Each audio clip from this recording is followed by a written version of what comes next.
Hi again, everybody. Ron Schara here with another edition of your Minnesota Bound podcast. Today, we have a very special guest who I've known for a long time and has established himself now as the star producer of a television fishing show, which a lot of people would like to try. Very few succeed. And I'm talking about Steve Pennaz, host of a fishing show. I'll have him describe. But Steve, welcome to the Minnesota Bound podcast. Hey, Ron, it's good to be here.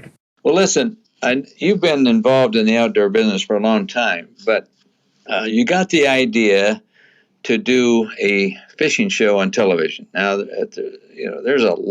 was a lot of fishing shows on television. Most of them didn't last very long.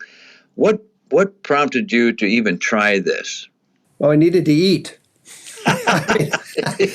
Honestly, Ron, I had spent 25 years with North American Media Group. We had new ownership come in, and basically the direction they were taking the company, and I didn't agree. And so we parted ways in 2011. And I had a call from the head of Berkeley Tackle at the time, and he said, "We'll follow you wherever you go." And that was a great conversation. And so I said, I've got an idea for a TV show called Lake Commandos. And it was really, it kind of built from there. So I was able to bring in pure fishing and Ranger boats and Yamaha outboards and Garmin electronics and stuff, and partners that we had kind of built relationships with over the years. And it's been 10 years. This is our 10th season already. So now at least you can eat, right? Well, you know my wife, Karen, and she just said the world doesn't need another fishing show. But I said, yeah, but we need to eat. So that's where kind of the emphasis to launch the show. Well, that would be, initially, if you'd have asked me 10 years ago, I would have said the same thing as your lovely wife. The world doesn't need another fishing show. To me, and I love fishing, a lot of them bored me. But your vision for Lake Commandos, explain that vision. What did you see? Well, most of the shows out there, they say we're going to do a segment on crankbaits or how to fish jigs or topwaters.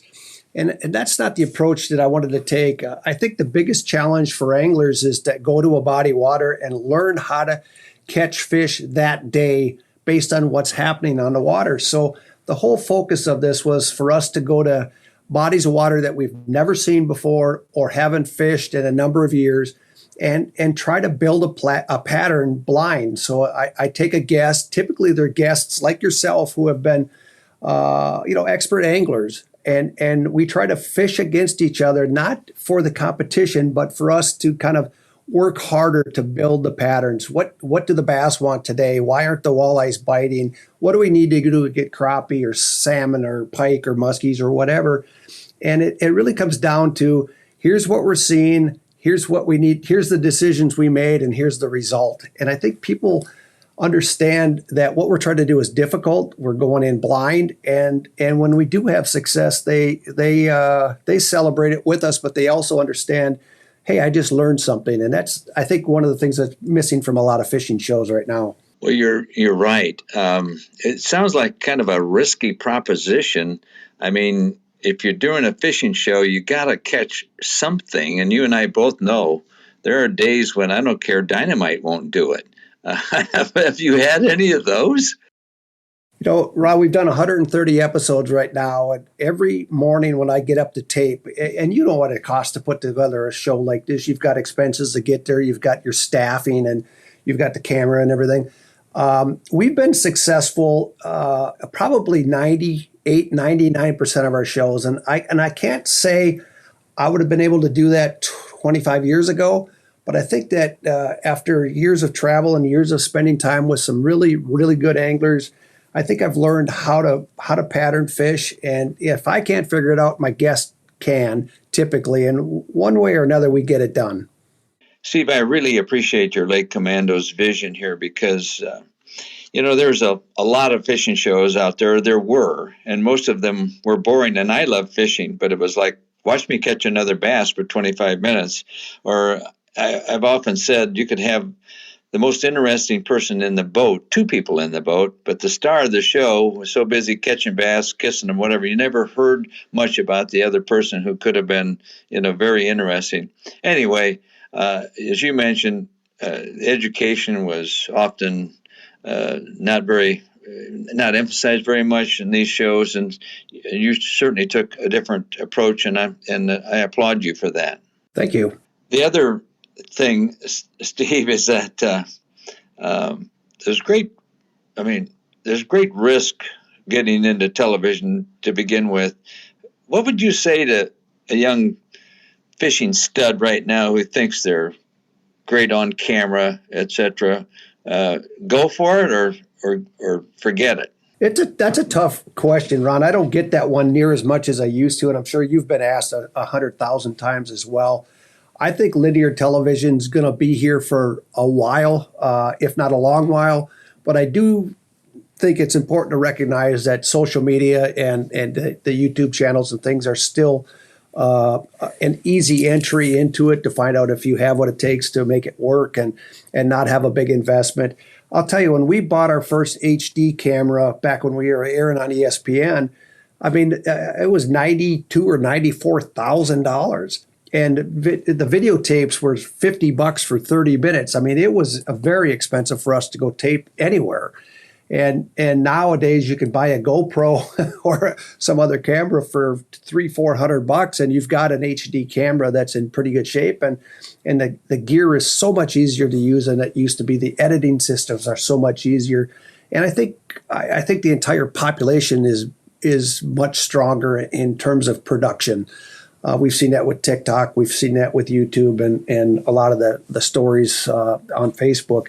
But it's a different market now. And instead of looking for home run hits on a network like NBC or ESPN or ESPN2 like we used to air, it's now opportunities to reach a smaller audience but more hardcore. And it's just a different business model.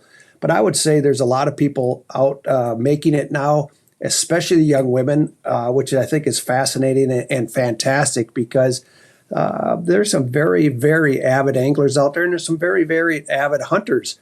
And it's exciting to see how they've taken charge and are getting out more and more. Well, that's very well put. I kind of look at it this way. Fishing is not going out of style. There will always be interest in fishing and interest in learning how to fish. Years ago, as you might remember, Steve, guides and others would never say anything. They didn't want anybody to know how they were catching fish. And of course, many years now, there's fishing experts divulging damn near everything they know, and including what lakes they're on, et cetera, et cetera. And of course, in your show, you tell people what lake you're on and what you're trying to do.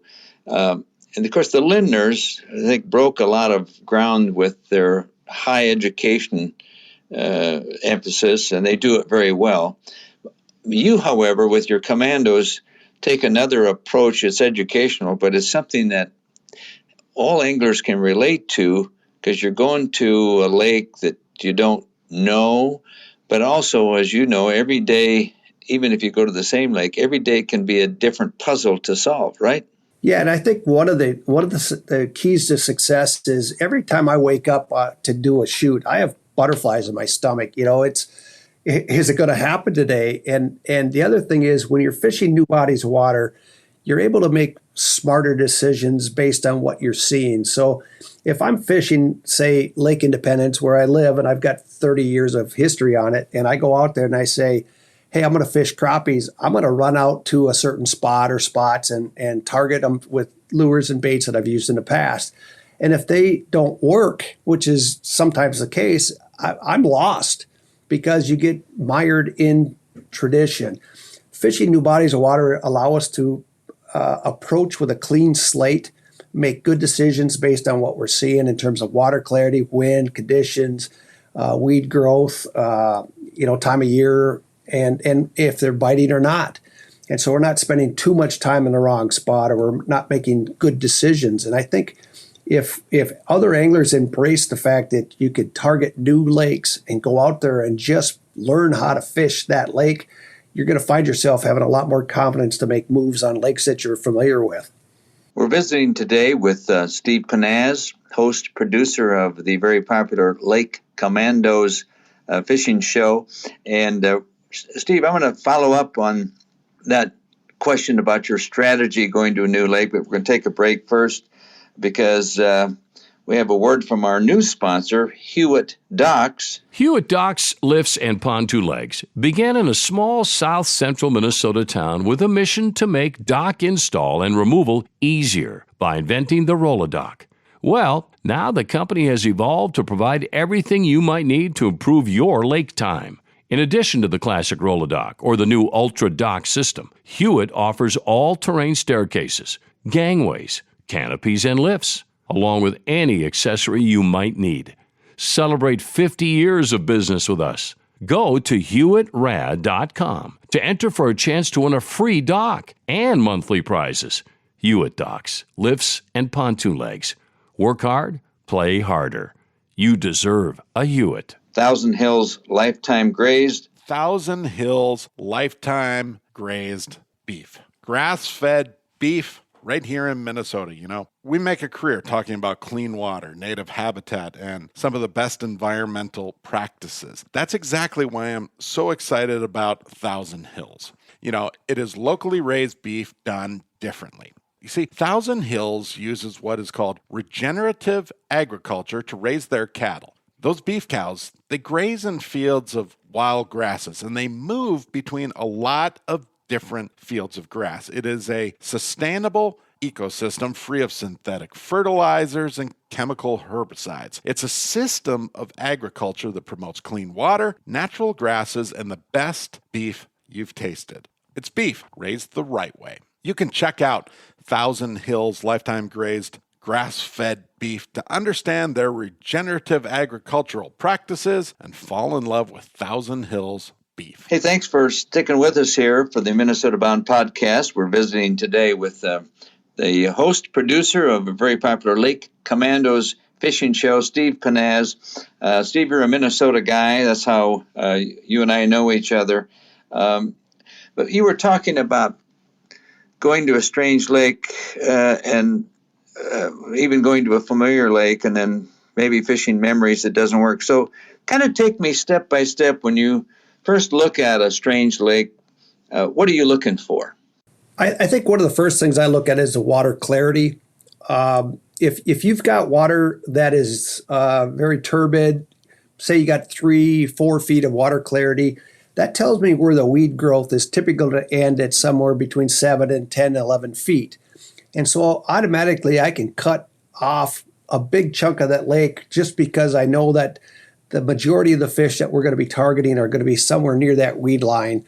And that weed line is going to be between these depths. So that helps. On clear lakes, you know, the fish could be as deep as they want because there's weeds that could be out at 20, 25 feet. I look at seasonality. Is the spawn going on as it falls at midsummer? You know, what's happening that way. And the other thing is I'm looking at is kind of what my partner's strengths are. You know, I fish with a lot of elite bass pros that fly in or guides and others that are known for certain types of techniques, either cranking or topwaters or jigs or whatever. And so I try to pick patterns that would either be the opposite of what they're doing or, you know, simply if they're going to fish bottom, I'm going to fish top, or if they're going to fish cranks or mid depths, I'm going to fish bottom. And just try to see if there's a technique or a bait that'll work better than what they're probably going to be choosing. Well, it's interesting because when you were kind enough to invite me to be one of your so-called pros to sort of challenge you from the back of the boat for Lake Commandos, and that was interesting for me because you were ahead of me casting a heavier. Trying to jig in the craw, I think it was. I had kind of the same thing, but a lighter jig on, and not bragging, but I was out fishing you there. But that was an educational moment, which we then talked about, which I found fascinating, that the bass were so intent on a bait that was a little slower sinking versus a heavier one that you were using. Is my memory correct there? Unfortunately, yes. But, Ron, we run into that so often in that I did a shoot with Danny Thomas, one of the local guys with Garmin last year, and I was beating him pretty handily. And he finally turned around and says, "I've got the same lure, the same rod, the same reel, the same line. What am I doing wrong?" I says, "You've got an 1/8 ounce sinker and I've got a 16th ounce on." And he made the switch. And I think one of the beauties of fishing against each other with the same rig at the same time is you really start to see the impact of your decisions. Should I have gone to chartreuse? Should I have gone to something else? Is my hook too big? Is my sinker too heavy? And there's times when those little tiny things make a huge difference. And when you compete against each other, those differences really become apparent. And I think that's where the learning process takes place. Yeah, it was an eye opener for me too, because it wasn't that much different. Plus, you being in the front of the boat, you had first crack at these fish, and obviously you're a good caster. You were throwing in good spots and not getting the fish that I was following behind you, throwing to hopefully to some of the same fishy looking spots and finding bass coming out and going after it. That's a huge lesson, I think, that we passed on there to other anglers. The other thing you mentioned earlier or alluded to is a tendency that I fight all the time, and that is fishing memories.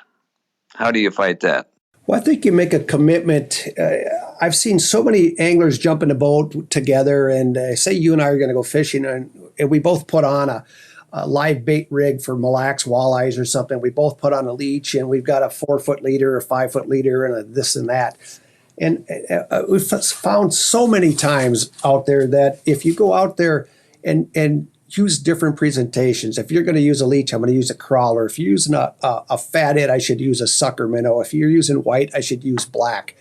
And let the fish tell you what they want rather than deciding for them. And when you have more people in the boat or on the ice, everybody should start off with something different. And you'll see pretty quickly that somebody made a good decision and somebody didn't. And that allows you to get on those patterns a lot faster.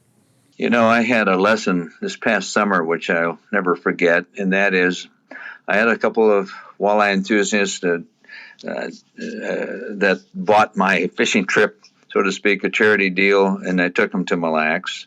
And we were using, just like you said, live bait rigs with primarily leeches and crawlers. I don't know if we had minnows, I don't remember. Doesn't matter. And we weren't doing worth a dang. I could see some fish on the electronics, etc., but they weren't biting. And we went to different flats out there, if you know Mille Lacs.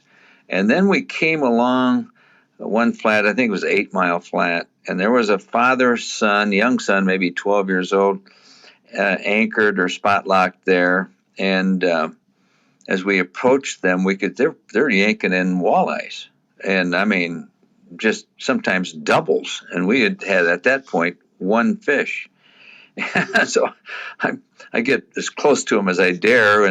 But anyway, they were nice, and we started a conversation because they kept pulling in fish. And they were using leeches. We were using leeches. The difference was they were using a bobber and a leech, and we were using rigs. And the walleyes were apparently up far enough from the bottom that they weren't interested in coming down for our leech. They were coming up to their leech that was suspended under a bobber. You wouldn't think a little difference like that would mean anything, but it certainly does. It does. I'll never forget in season 1, I fished against a young man who was the college state champion in Texas. And we were on a body water in Texas. And we pull up to a point, and we're throwing Carolina rigs for bass. We had the same exact Berkeley trigger craw and green pumpkin. And he's throwing everything on a fluorocarbon line and a 3/4 ounce sinker and a bead. I thought because it was a big cold front that I should fish a lighter sinker and no bead, keep it more of a subtle technique. And in the first 10 minutes, he put 4 fish in the boat, and I put none in the boat, casting to the exact same spot with the exact same lure.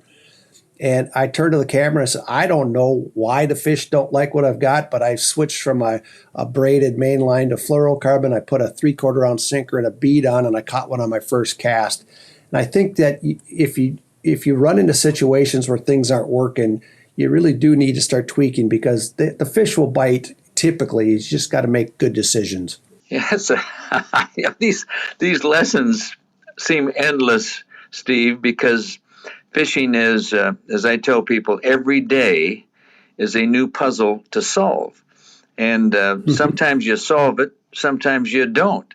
But in some ways you hate the game, but it's also a game that keeps you coming back, huh? Yes, absolutely. If it was easy, I think I'd have quit it a long time ago, and I think you would have as well.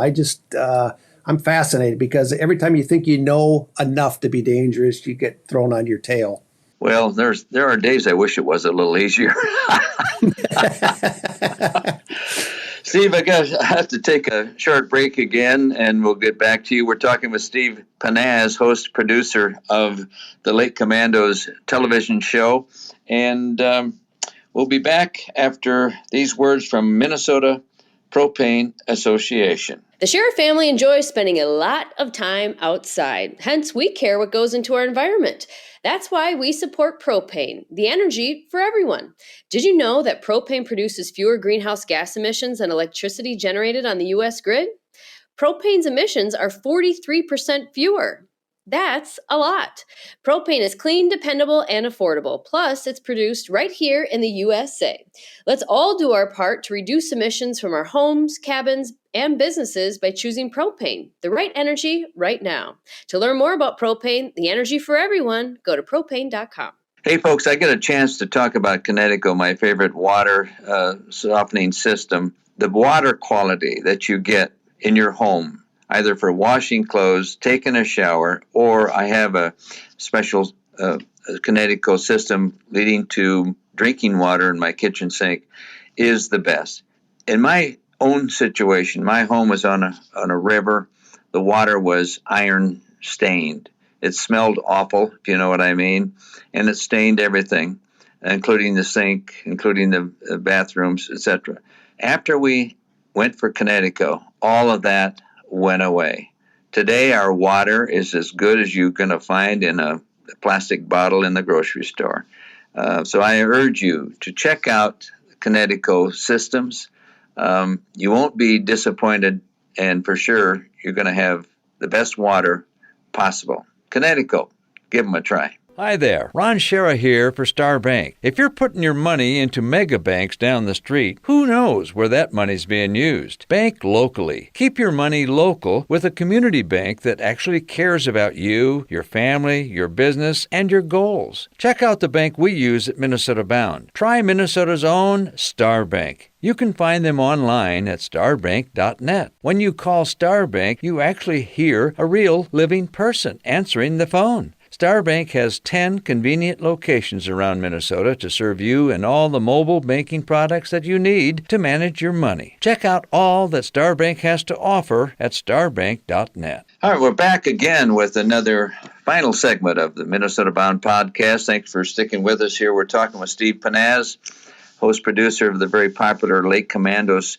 TV show. And Steve, before I forget, let's tell the folks how they can see Lake Commandos.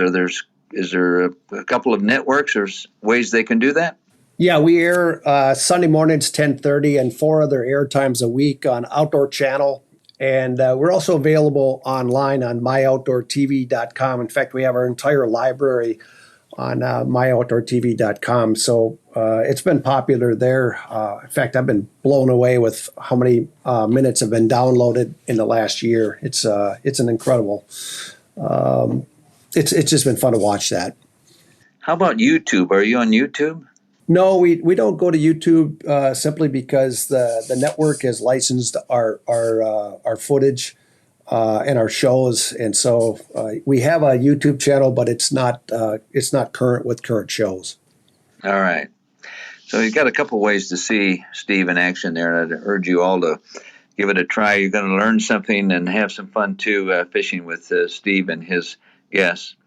Steve, before we kind of say goodbye here, I wanted to ask you about there's some issues growing in the fishing world about how far our electronics are going for showing us the bottom, showing us where fish are, where you supposedly, if you believe the ads, you can see these fish, you can cast to them, and bingo, you can catch them like you're fishing in a bathtub. Um, what's your feeling about how far electronics should go or have gone, and how we should sort of make it still a fair game for the fish? Most of the viewers or listeners here are familiar with Garmin LiveScope. It's probably the number one technology out there, and it's a down and horizontal viewing technology that allows you to see fish and individual fish. And I've been on Mille Lacs for a number of years now, where I could take LiveScope and go across a hump or a mud flat or something and target individual fish and make casts to them 40, 50 feet away and watch them respond to my presentation. The difference, I think, Ron, is that, and I'll go back to a story. There's a group of men I'm involved with that go fishing every year. And one year I couldn't make it. They had a trip up to Rainy Lake on the Canadian side when the limit was very, very tight. And one of the guys came up to me and he says, "Hey, did you hear about the men's trip?" I said, "No." He goes, "Worst trip of my life." I says, "Why is that?" He says, "We caught 120 walleyes a day per boat and we couldn't keep a fish." A couple of minutes later, another guy comes up. He says, "Hey, did you hear about the men's trip?" I said, "No, I didn't hear anything about it." He says, "Best trip of my life. We got 120 walleyes a day and didn't have to clean fish." And I think we're in a situation today where we have a population of anglers that understand that conservation is important. What I like about the technology is I'm having strong interactions with fish, and I don't necessarily have to catch them to actually have had an interaction with them, and I enjoy that. I've learned a lot. I mean, I've seen on LiveScope fish respond to a jig and a leech where they didn't like a chartreuse jig and they turned around at the last second. I've watched them migrate one direction all day while on the ice. I've watched them, before 2D sonar, it was looking at 4 or 5 feet of the bottom. And, you say, well, there's no fish here. Well, the truth is the technique or the presentation I have is in drawing them in that last 10 feet. They're swimming right by me and they don't care that I'm there. I think that as long as anglers are still willing to preserve and take a fish or two for dinner, but not have to limit out all the time, I think this technology has a place. I think it can be used without harming the fisheries if anglers show restraint. And just based on the population of anglers that's coming up through now, I'm seeing that the catching and the releasing as valuable, if not more valuable, than keeping a fish for dinner, and that leads me to think we're going to be okay. Well, I appreciate those comments. My own view is there's no ever turning the clock back. So it is what it is. As you related, more and more anglers now are catching and releasing. If you'd have said that Minnesota anglers are releasing walleyes of 20 years ago, I'd have told you you're crazy. They'd never release a walleye, but that's totally wrong now. Some laws force you to release walleyes, but I think there's a conservation conscience out there that's there. A lot of people say, well, the fish don't stand a chance. Well, I think if you talk to the people with some of the best electronics, they would tell you, yes, they do still have a chance to keep their mouth closed, and they do keep their mouth closed at times. The other thing is there are other ways to preserve the resource, and that is if enough people are keeping too many fish, well, we reduce limits, create more restrictions, et cetera, if we have to keep these fish populations at a healthy level. So I'm old enough to remember, Steve, that the Minnesota legislature one time very seriously considered banning the green box that Lawrence came out with. They thought that's giving anglers too much advantage. We deplete the fish stocks, et cetera. Well, that argument didn't fly. The legislature never did ban the box.